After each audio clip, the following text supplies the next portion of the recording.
Mati, hindi kasi sinabi sa akin ni nanay na graduation mo pala ngayon. Hindi alam din yung graduation ko. Ah, hindi rin alam ni nanay.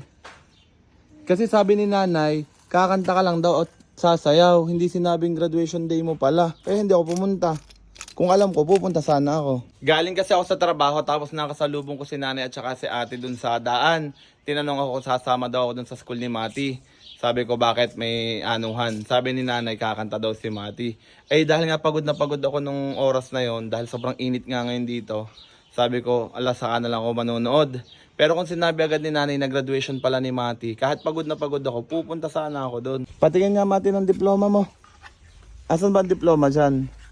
Ito, Ayan na yung isa. Ano daw tawag dyan? hindi ko alam. Ano yan nasa ulo mo?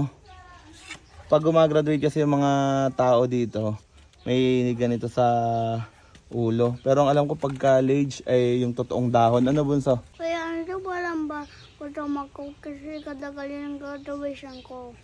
Nagutom ka? Bakit hindi ka ba kumain doon? Nakain, may pagkain pero gutom ako. Tampon-tampo pa rin nga sa akin si Mati kasi nga hindi ako nagpunta doon sa kanyang graduation. Pero medyo nalulungkot din niya. Next time pupunta ka na ha? Ha? Next time pupunta ka na ha? Sige po, graduate pupunta na ako. Galit ka pa ga? Tampo ka pa rin kay kuya. Sorry. I love you. Huwag ka na magalit. Next time pupunta na si kuya, okay?